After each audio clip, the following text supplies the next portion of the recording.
Necessity is the mother of invention, and decisions are easy when the vision is clear. So, Adrienne is a longtime mompreneur who is now traveling the world with her family right alongside of her. So, find out how she has been able to leverage her time and resources to be able to travel the world while still working. If you want to learn more about virtual assistants, check out Adrienne's company, WorkerGenix. Hello, fellow mompreneurs. Welcome to the Real Moms Podcast, the go-to space for resilient entrepreneurs who are striving for abundant living. I'm your host, Shea, a mompreneur and a realtor here in Columbus, Nebraska. Are you a mom juggling the hustle of entrepreneurship, family life, and personal growth?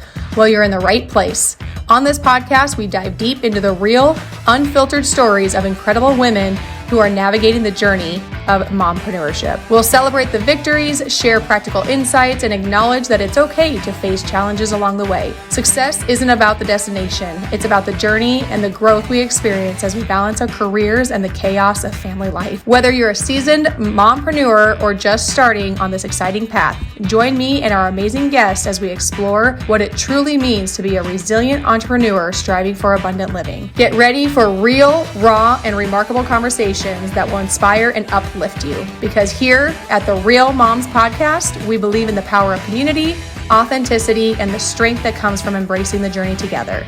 So grab your coffee, find a cozy spot, and let's dive into the world of mompreneurship. This is the Real Moms Podcast, where we celebrate the hustle, honor the struggle, and thrive as resilient entrepreneurs living abundantly. Welcome to another episode of Real Moms Podcast. I like to start every podcast off with a motivational quote, and today's quote is, "The only way to make your present better is by making your future bigger," and that is by Dan Sullivan. So today we have Adrienne Green. She is an entrepreneur and real estate investor who achieved financial freedom by building a profitable real estate portfolio and launching WorkerGenix, a virtual staffing agency for entrepreneurs. A former top producing real estate agent, she scaled and sold a successful team specializing in investor clients, leveraging virtual assistants to drive growth. Now she shares her expertise through coaching and courses, helping investors streamline operations and transform their portfolios into thriving businesses. Living her dream of traveling the world with her family, Adrienne inspires others with her story of strategic investing and effective delegation. So thank you so much, Adrienne, for being here. I know that you said that you are actually 13 hours ahead of where we are at right now. So do you take your entire family along with you? Yes, so my whole family and I have been traveling full time almost a year. We started at the end of February in 2024. And so it's myself, my husband, and my three children. I have a daughter who's 9 and two boys who are 7 and almost 5. And we have been traveling full time, homeschooling them. And at the same time, I'm helping my husband run our virtual staffing business, WorkerGenix, and then I'm also working to have courses and coaching for real estate investors. So yeah, totally doing the full-on family life and full-on entrepreneur life at the same time. That is amazing. Was that like a pretty difficult transition for you guys, or what made you go that direction entirely? Right. So we've always kind of had this dream of we would take some time off and travel full time, but honestly, we thought it would happen when the kids were a little older. Like, my older two were in a school that went through 5th grade, and we're like, okay, when the oldest finishes that school, that'll be like a natural transition to take some time and do this. But then, I had a real estate team, that I'd built of real estate agents, and in fall 2023, I decided to sell this team. And as I was speaking to my husband and we're like, okay, this is going to be sold, we realized, well, that team was the last in-person obligation that we had. All of our other businesses, investing and things were virtual. And so it was like, well, we've kind of always had this dream. We've kind of been preparing the kids by traveling a lot as it is. So why wait? And so we decided that in September 2023. And like I said, February 2024 is when we left. So there was definitely some work to do. And yet, we got it all done in, roughly 4 months. The kids had been in school, so it was figuring out how to homeschool them, what that would look like, and then, of course, the logistics of renting out our house, getting our personal possessions out of there, and, selling the stuff that we wouldn't take with us. But, it worked, and it was what we were supposed to do, so it's worked pretty well. Yeah. That's amazing. So now, where do you guys just kind of where do you travel to? Do you have plans? Do you travel for business? Are you just traveling the world just to kind of see it? What does that look like for you guys? Great questions. And so there were some things that we had to figure out as like, what would this look like, right? And some of the considerations we put into this was, well, we are a family of five, right? It's not just like some, fresh college grads, boyfriend, girlfriend, backpacking. We're a family of five. And so we move like a herd of turtles, right?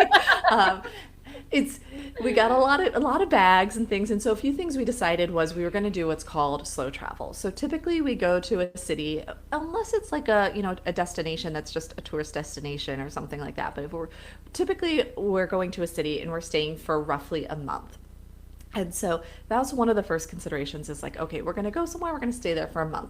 And ideally, we do more than one city in a country because, traveling across borders just takes a little bit longer and it's a little more hassle. So it's kind of like if we go into a country, let's try to spend 2 to 3 months there to really get to know it and really like soak in the culture and experience it fully. So those are a couple things that we put into place, and those also help with cost, right? Again, as a family of five, flights are not cheap, right? With five different tickets, and so we're not flying every week. And then the other aspect is, of course, we are able to get Airbnbs, stay for a month, get that month discount, and I'm not just paying a premium to stay in hotels all the time. So those are a couple things that we did. And in terms of choosing locations, we've kind of gone through a mix of what had been on our list, what's convenient, how flights work out, and what opportunities present. So we traveled in the US for a few months, and then June of last year is when we started traveling abroad. We spent 3 months in Colombia, through 3 different locations. Then we spent 3 months in Mexico.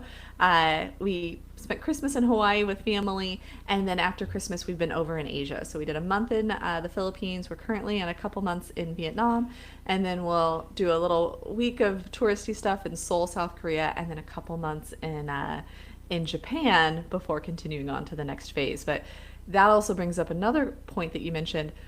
We tend to plan 6 months in advance. Again, as a family of five, we aren't just popping into a hotel with whatever deals are there. Like, we want a 2 or 3 bedroom Airbnb. And so we have found that we get the best selection, the best prices, and just something that's a win when we typically are planning about 6 months in advance. So we have our agenda and everything. I mean, we're recording this in February. I know where we're going to be every night of the week except for 5 nights total between now and the end of August. Oh my gosh. Wow. So who's more of the planner, you or your husband?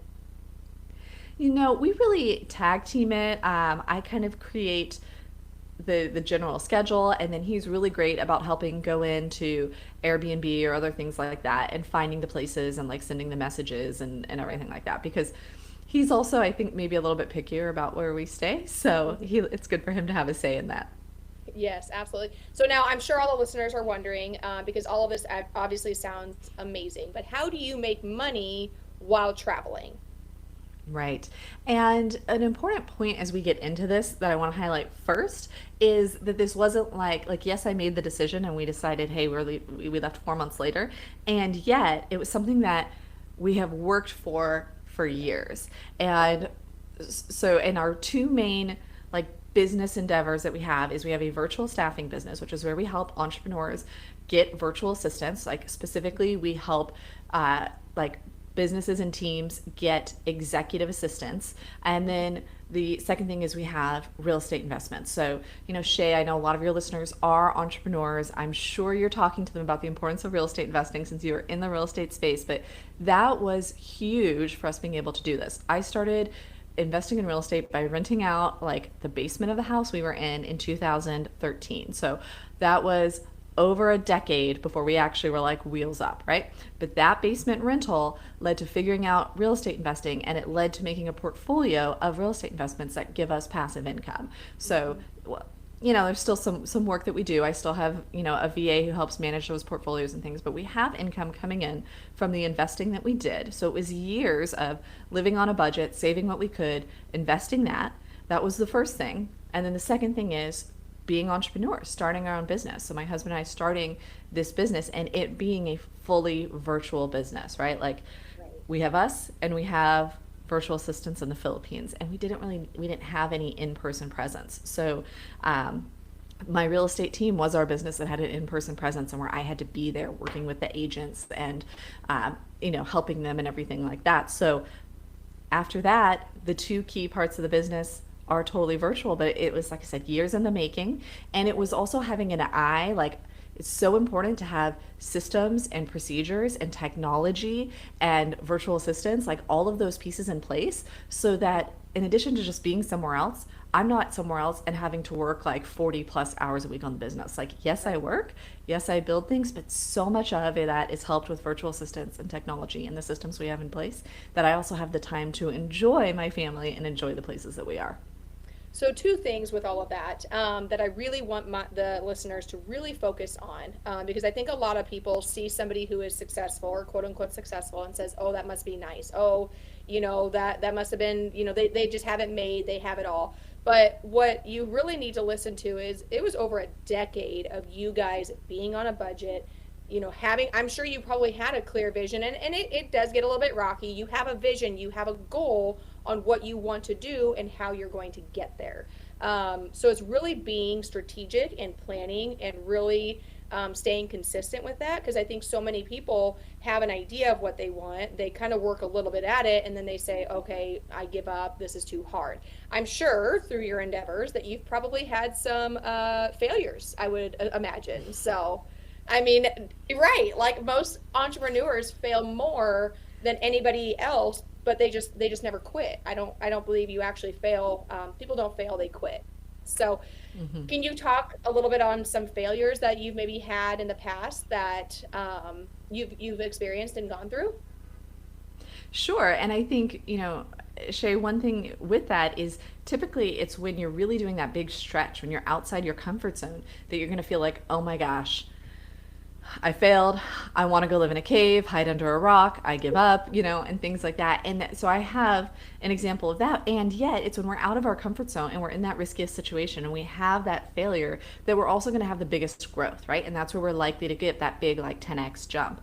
And so, like, for me, and, for the listeners, the moms out there and everything, like, I didn't have some huge plan when we started real estate investing, right? So, like, a little bit of an aside, but my background is like, yes, I got a degree in business, but then I taught high school math, right? And all my steps to real estate investing and entrepreneurship were really just to get a little more time and location freedom. So it was like, when I knew I wanted to have a family, I was like, I don't want to have to leave this baby that I want to have and go teach in public school and then come home at who knows what hour to be with my kid again. And that's where I started being like, okay, well, we could rent out our basement, right? Oh, well, I could teach online, and started to build up these other entrepreneurial and passive income things. But one time when I really went out of my comfort zone, and there was definitely some fail, is, like I said, I got into real estate investing just falling into it and just kind of doing the next right thing without any big strategy. And so I really focused on, because I didn't know any better,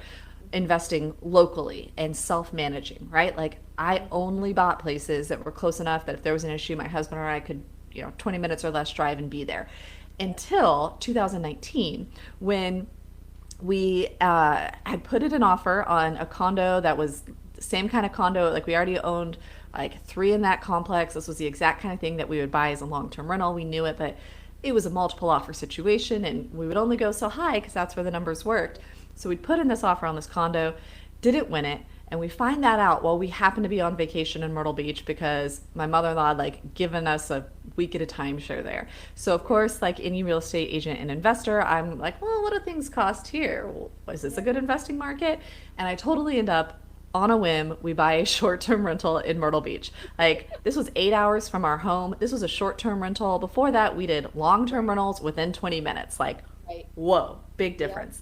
Yep. And so we tour while we're there on vacation. The rest of the process and closing is entirely remote.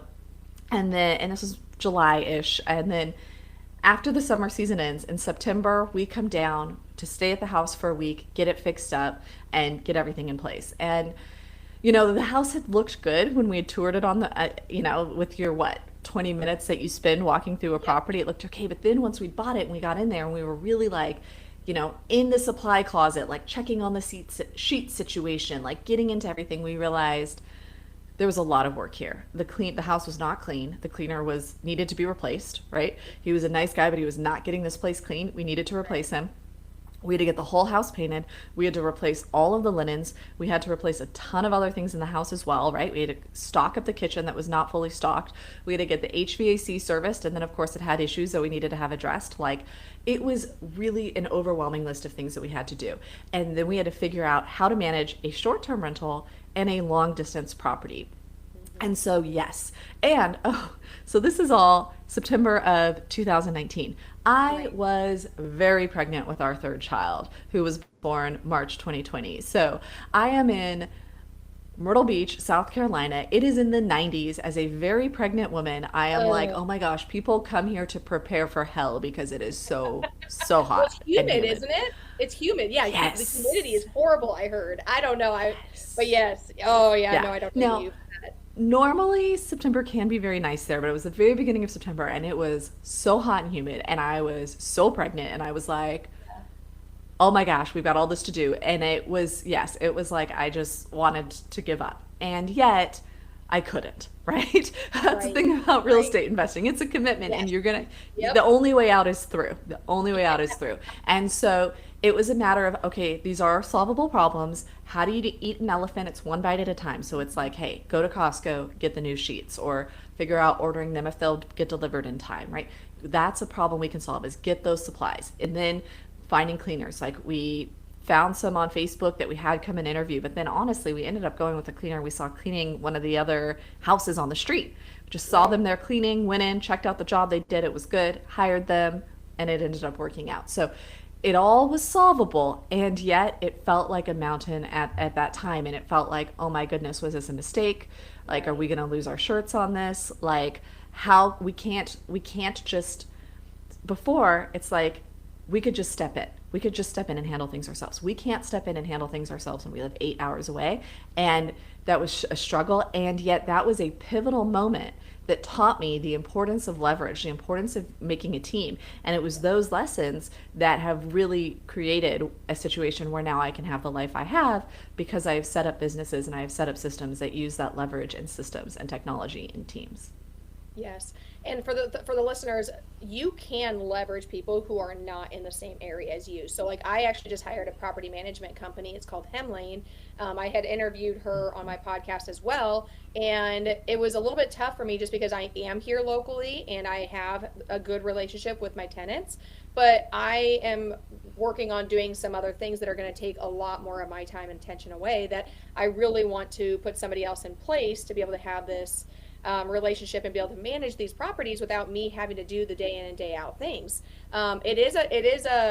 It is growing pains to say the least, because just getting them all to register on the platform and understand what all works and getting them to pay online, like one of those things, like you said, you kind of want to just like throw in the towel back. All right, I'll just keep doing this myself. But I was like, no, we got to struggle through this little growing pains here. I've hired people in the past before, and that's just how it is. Like that first month, Mm-hmm. 2, maybe 3, little bit of a growing pain curve. But you also want to be, what do they say? Slow to hire, quick to fire. That if somebody's just not working out, like they're not doing it, this is my tenants. They just can't get on board and can't figure out how to do it. It's not the property management. But Mm-hmm. virtual assistants, so many entrepreneurs do not realize the power of a virtual assistant. Now, I don't really have one necessarily. I probably could, but I have other people doing things for me that it works for us right now. But if I didn't have these people locally to handle a lot of this stuff, I would absolutely go virtual with a lot of the transaction coordinator, things along those lines. The thing that I love about my local transaction coordinator is that she actually puts the lock boxes and the signs in the yard and all of that. Like that's a game Mm-hmm. changer for me. Whereas a virtual assistant wouldn't be able to do that. But what are how Right. are how are some ways that you leverage VAs? For the listeners who don't know what a VA, it's a virtual assistant, who are typically Mm-hmm. in the Philippines or somewhere across the country. But what are some ways that entrepreneurs, mompreneurs could leverage a virtual assistant? Well, I think what would help like a mompreneur here is to hear how I got started with a virtual assistant and see if you can see yourself in these shoes. All right. So I talked about when I was pregnant with my third child, had my third March 2020, and fall 2020, we relocated from Northern Oh, Virginia first of outside of all, March DC. 2020, that's like when the world Yes. shut down. So that Yes. alone, was it right before or right at? When's her birthday? So March 15, so right smack dab in the middle. Um, it Oh was my kind of goodness. funny. So my second and third were both home births. And with my second, people, like my mother-in-law is actually a retired OBGYN. And so there was a lot of like, home birth, is that okay? And then with the third, as yes, the world was shutting down, the reaction from our friends were generally, oh, that's so great that it was a home birth. You didn't have to go to the hospital, you didn't have to go deal with all of that. You could just be at home. And so that part, yes, it worked out fine. It was great. But yeah, right in March 2020, beginning of everything. It was great though, because then my husband, he could just be at home for Yeah. months, working from Yeah. home with the new Right. baby. Exactly. Exactly. It worked out very well. But yeah, what a crazy time to say the least. Yes, totally. So we moved in fall 2020 to Chattanooga, Tennessee, and so I was restarting my real estate agent career in a new market where I knew one person and she was a real estate agent. So imagine as an entrepreneur when the bulk of someone's business typically is who they know, sphere of influence, to being like, okay, I'm going to restart my business somewhere where I know none of that. Mhm. And I had three kids who were like 5, 3, and not quite 1 yet, right? And so necessity is the mother of invention. And so I knew that if I wanted to do the number of deals that I needed to do to make the money I needed to make, I could not do everything myself, right? I had to help my kids, I had to take care of the household, and I had to do a good amount of business to make the money I wanted to make. So I necessity was the reason that I got a virtual assistant, and I got them after my first closing. I did not have the income yet where I could like be like, "Oh yeah, paying their salary is no big deal." Like, no, I was in like baby steps of my business, and yet I knew that having that commitment to someone was going to make sure that I hustled. It was accountability, right? And I couldn't do all the busy work and get my business to like the number of transactions and the size that it needed to be to make the money that I wanted to make. And so I knew that I had to have a virtual assistant doing like those bottom 80% tasks. There are Yep. so many in real estate and there's so many in all of the entrepreneurial fields, right? All of those like template emails that you send a million of, right? Sending the payments, doing the accounting and the bookkeeping and the social media, right? Making the posts, editing the videos, getting the videos on YouTube, whatever that looks like for your specific business. I was like, I can't do all those pieces. Sending out a newsletter, right? I couldn't do all those pieces. And so a virtual assistant could. So that's what I'd say is realizing that, hey, if you are actually your own bottleneck, realizing that, because the biggest thing, Shay, that actually keeps people from succeeding with a virtual assistant is not committing 100% to using the virtual assistant. I can see Because, that. like you said with hiring, it's not going to be perfect the first time. It's going to take some time, but you've got to commit and know that this is the way forward to get where you want to be. And it might be messy along the way, but it's you got to deal with the mess to get to your goal.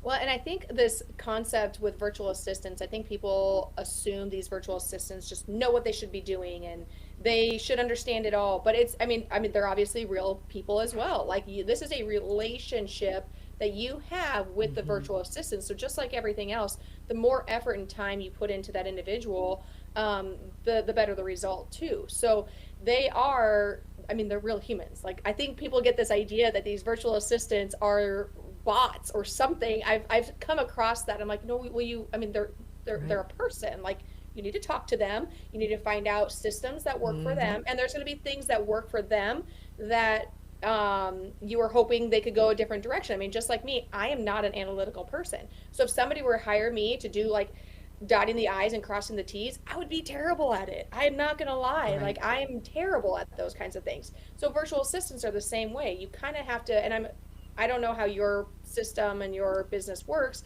but I would imagine you're probably doing some sort of DIS test or you're asking a bunch of different Mm-hmm. questions to align the right virtual assistant to the specific job that that person is looking for. Is that kind of what you guys do?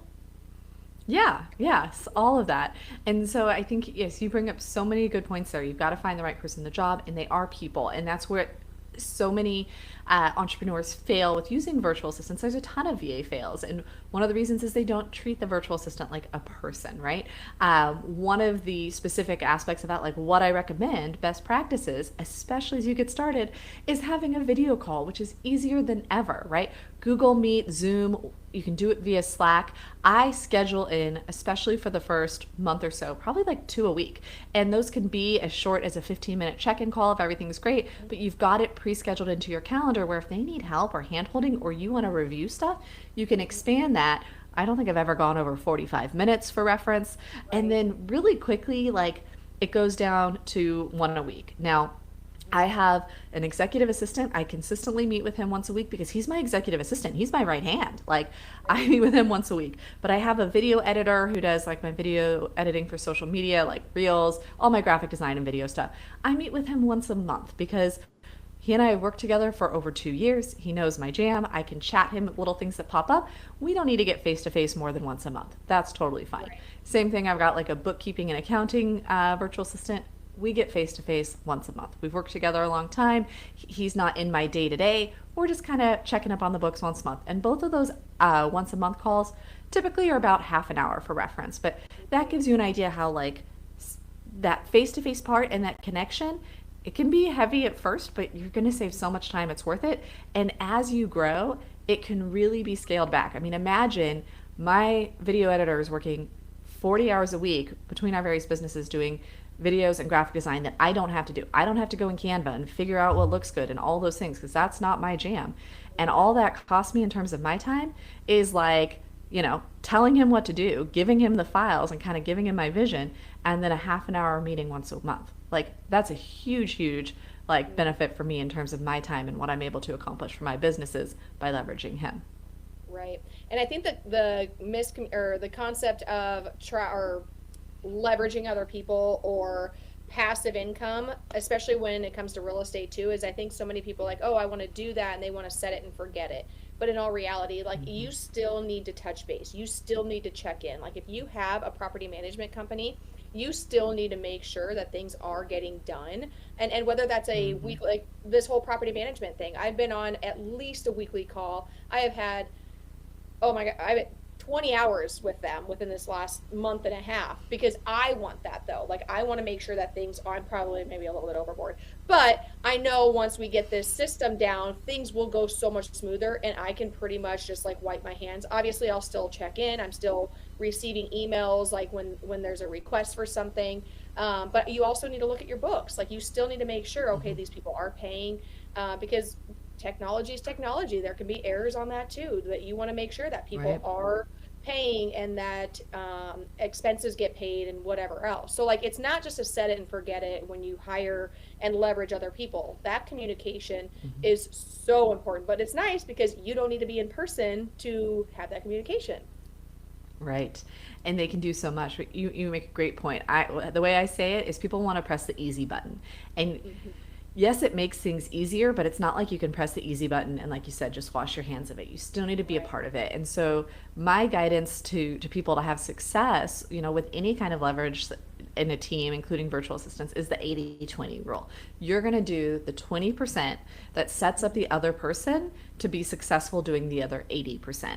So that can be like when you're getting started with a virtual assistant, the easiest way is if I recommend you start with an executive assistant and you start by handing off things that you're already doing, because that's going to give you more hours like today, right?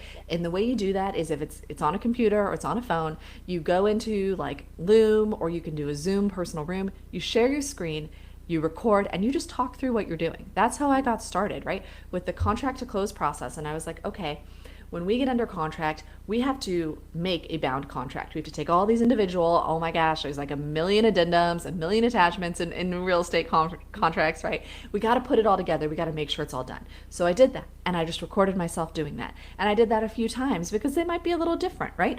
And then the virtual assistant was able to take that, make a checklist of all the pieces that went together, what you needed to look for, and write the procedure. You don't have to write the procedure. It doesn't have to be perfect, but you do have to start getting what's in your head and what you want out of your head into a way where they can understand it. And so just Right. doing those videos, I think, is the easiest way to do it. And it's even easier now with AI because there's transcription tools where you can upload a video and it will transcribe the whole thing. You can take that transcription, or your VA can do it, pop it into ChatGPT, get a draft of a procedure before they've even had to type out one word. So between a virtual assistant and AI tools right now, there is so much power and capability, but you got to get out of your comfort zone, especially if you're a solopreneur, and be okay with someone else helping you. Right. It is scary. That first hire is, I feel like, was my scariest thing. Like, I just drug my feet so much because I was like, well, I can do it. I'm handling it. But I was taking away so much of my time. I look at things as return on time more than return on investment, because obviously, if I can get my time back, I can then spend it with obviously my kids, or doing something that's a little bit more income producing, or a lot more income producing. But return on time is huge. So, but that first hire for me anyway, just like your first investment, that first like pull is the hardest thing that you can do. But once you do it, it gets so much easier. Like, I was talking to a friend of mine, they that just purchased their first investment, and all of their concerns and stress. I mean, it took them years to finally pull the trigger, and they finally did. But I remember I just kind of had like sit back and I don't want to say laugh, but I was just like, okay, it's not that big of a deal. Like, it's like, just breathe, like, it's not that big of a deal. You'll get through it. It'll be fine. I've gone through hell and back 100 different times, but you don't stop in the middle of it. You got to keep going. You go through it. But with every failure, it gets a little bit easier. That mountain now seems like a hill. That hill now seems like an anthill. You know what I mean? Like, it just gets a little bit Exactly. easier. So you just got to, oh, sorry, one second. Hi. What? Please get out, please. This is my daughter. She's 10 today, so. Oh, happy birthday. Thank you. Okay, I'll be right out. Just one second. Take Luna. I apologize. It is so cold here, so we have two dogs and a cat that they're not normally house dogs or a house cat. But today it's -14, so the kids don't even have school again for the third day. So we're all just stuck in the house for the third day, and we're ready to breathe. I feel But you. it's fine. Yeah. So no, I apologize for that. But you were saying something? You were talking about how that first step and your like friends who just bought their first investment property, and how it's so scary the first time, but then it gets easier and easier. Do you see that with VAs? Do you see people kind of being like hesitant to hire that first VA, and then once they do, they're like, oh my gosh, I need 10 more virtual assistants? Well, what we see, and so, the virtual staffing business WorkerGenix is 3 years old now, and I am a highly analytical person, and my husband is an engineer by training. So we're always like looking at the data. How can we help people more? Who succeeds, who fails? And honestly, it's when somebody is a solopreneur, their average subscription length, because we do like a subscription model, month to month, Right. is like half of that of somebody who's already had a team, and that team can look like any variety of things, partnerships, whatever it looks like. But that first hire really is the toughest one for people to succeed at. So Right. that's what I see. And if you do succeed there, then yes, like you said, people get more and more, and they just, their growth isn't linear. It's that hockey stick. It's Right. exponential growth because they've figured out the key of leveraging someone else, leveraging something else instead of just a one-to-one, my input to my output. So Right. it is transformational, and I would just love for more people to be able to go through that discomfort zone and realize what's possible and succeed there. But it's tough. It's tough. Yeah. Yeah, you have to work through that discomfort, because so many people get discomfort or uncomfortable, and they pull away and they go back, but they don't actually make it through that on the other side when it does get a little bit easier. Exactly. So, Adrienne, where do you see like your business and your family future going from here? Do you plan to like always travel? Are you planning to go Right. back and settle down again? What does that look like for you guys? Great question. So I will say we've loved traveling internationally, and I think we will continue to spend a lot of time, enjoying international destinations. And yet, being outside of the US has also made me really appreciate some of the things we have in the United States that are less common in other countries. One of the funny things is, honestly, so we've been traveling internationally for like 9 months now, we are only in our second rental ever that has a vacuum. Like vacuums are not a thing in a huge portion of the world. Like they just have brooms, and What? often like kind of like old worn out brooms. It's crazy. So I have this like newfound love of vacuums among other things. But so at the end of 2025, we're probably going to come back to the United States and do some traveling around the United States. We really have enjoyed this kind of slow travel lifestyle because we get to go to different places and have fun there, right? Like, and not get sucked into like the day-to-day obligations of school drop-off, school pickup, sports team, all these obligations. Like, yeah, my kids have done lessons. Like right now they're taking horseback riding and piano lessons, and yet our obligations are so much less, and our time that we get to spend on what we enjoy is so much more. So we'll come back to the US because one of the things I really appreciate about the US is the opportunity to invest in real estate. We have it's just unparalleled to most other countries out there in terms of the mortgages we have, the security, what you can get in terms of returns. So we'd like to come back and probably do some more real estate investing, traveling around the US. But I think that continuing to spend anywhere from 2 to 4 months, if not more, abroad will continue to be a part of our path. And I do think we'll continue to homeschool the kids to have that flexibility, and also because it's been amazing to see their growth and their ability to own their own learning and do learn what they enjoy during this process. Well, and I think COVID really changed the trajectory of homeschooling because it wasn't as common. And then after COVID, I feel like it was just like so many people do it. I'm fearful of it because we do struggle, or my oldest does struggle with some like schooling and stuff. So, I think my biggest fear is, okay, am I teaching them correctly? Like, I think parents would feel, am I even smart enough to teach my kids to do all these things? But I think there's a lot of online curriculum that you kind of just leverage that, just like a VA. Like you just leverage Mm-hmm. the online curriculum and then let that teach your kids. And obviously you're there for guidance and stuff. But I don't know. I don't know anything about homeschooling. It's always been in the back of my mind, but I haven't actually committed because I do feel that people put, like, I was always a sports person. I love sports. But I feel like people put such an emphasis on sports anymore that it completely takes away your time with your family. I mean, people are Right. gone every single night of the week and they don't have any time with their family, and I'm sitting there like, our kids are younger, but I'm not going to put them in five different Right. dances and gymnastics and do this and do that. I mean, my kids are still young enough, but I cannot wrap my head around how much emphasis they do put on sports. Well, and it's tough because even like I remember when you have multiple children. So before we started doing all this travel, two of my kids were doing. I know one was doing baseball. I forget what the other one was doing. Maybe I know she did karate for a while. Maybe it was that. But they each were only in like one extra activity each. But it was like that took up multiple nights a week because baseball was 2 nights a week plus games on Saturdays, and it was like this is insane. And there were times when they would conflict, so my husband and I had to like, you're doing one, I'm doing the other, and it was crazy.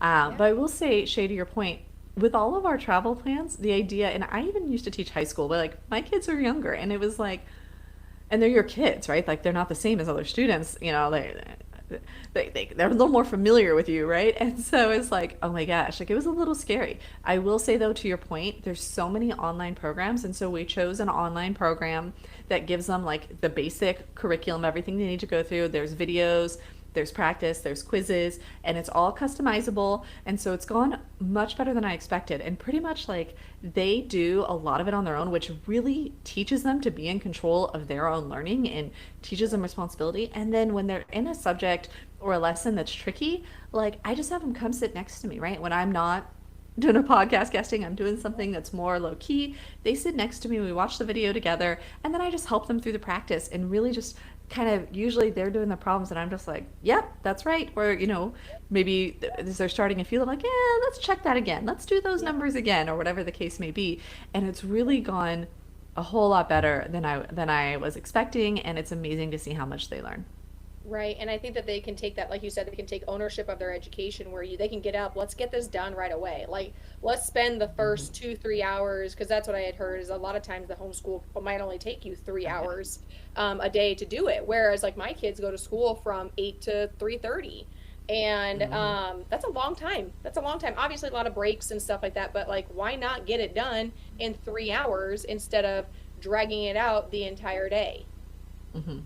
And then they do more fun stuff. So like my 7-year-old is learning chess, and he, like right now, because he's finished all his normal homeschool for the day, he's playing chess on an app against the bot and like practicing and watching chess training videos. And then my daughter loves audiobooks, and she taught herself to crochet while we were traveling. So she will listen to audiobooks and crochet when she finishes her homeschool. So those are like some of their things that they do, that great, amazing personal development things that they're doing with their time. Right, right. Well, that's amazing. Well, Adrienne, what is one piece of advice that you would give your younger self, or maybe somebody who's just kind of starting into the entrepreneurship world? What is one piece of advice you would give them?